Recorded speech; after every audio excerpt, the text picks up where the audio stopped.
Ashama harkafuun akkam jirtu kabajamtoota hordoftoota sagantaa Yookoo Dooktararraa oduu waa'ee fayyaa kan torbaniin isin dhageessaa oduu waliin handaratuush. Qorichoonni tajaajila yaala dhibee sukkaaraa oolan raabsamaa jiraachuun ibsameera. Dhibeen sukkaaraa yeroo dheeraa kan namarra turuu fi kan hin fayyine yaala yookaan hordoffii barbaadudha. Qorichi dhibee kana yaaluuf gargaaru dhibuunii fi warreen dhibee kana waliin jiraatan hordoffiif yaala rakkoo itti ta'ee tureera. Kanuma wajjin wal qabatee ejensiin dhiyeessa qoricha Itoophiyaa baatii guraandhala bara 2013 eegalee baay'inaan raabsaa jiraachuu ogeettiin raabsa qorichaa Aadde ምህረት Geetahuun ibsaniiru.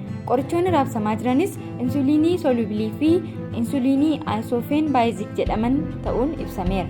Qorichoonni kunneen dhukkubsattoota dhibee sukkaaraa sadarkaa tokkoffaa fi lammaffaa akkasumas rakkoo fayyaa dhibee sukkaaraa walii wal qabataniin dhufan yaaluuf kan tajaajilanidha jedhameera. Raabsi qorichoota kanneenii gamee dameewwan ejansichaa hundaan dhaabbilee fayyaaf raabsamaa kan jiru yoo ta'u birrii miliyoona 12 fi 72,000 oliin bitamuu eeraniiru. Yeroo ammaas qorichoonni kunneen ga'aa jiraachuu fi raabsamaa jiraachuu eeruun hawaasni hanqinni jira jechuun dhiphachuu akka hin qabne himaniiru. Gabaasni kan faanabc.com.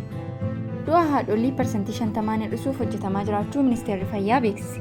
Konfiraansiin waldaa ogeeyyii yaala gadameessaa fi ulfa Itoophiyaa 29ffaan mata duree dhiibbaa weerarri COVID-19 sirna walhormaataa eegumsa fayyaa haadholii daa'immanii fi dargaggoota irraan ga'e jedhuun gaggeeffamaa jira. Weerarri COVID-19 uumamuun eegumsa fayyaa walhormaataa irratti dhiibbaa guddaa uumee turuu ministeerri deetaan ministeera fayyaa Dr. Darajjee Dhugumaa ibsaniiru. Weeraricha ittisuuf sochii bal'aa taasifameen dhibicha ittisuurra darbee rakkoo eegumsa fayyaa walhormaataa irratti uumu furuun danda'ameera.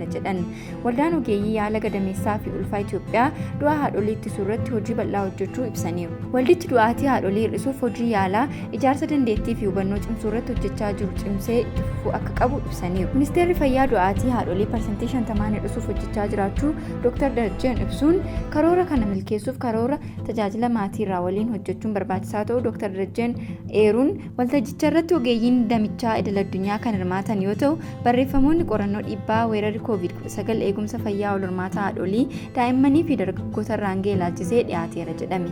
Gabaasni kan faanabc.com afaan Oromooti. Kabajamtoota hordoftoota sagantaa Yookoo Dooktararraa oduu waa'ee fayyaa kan torbanii isiniif qindeessine kan hangamaa ture hanga torbaniitti nagaatti.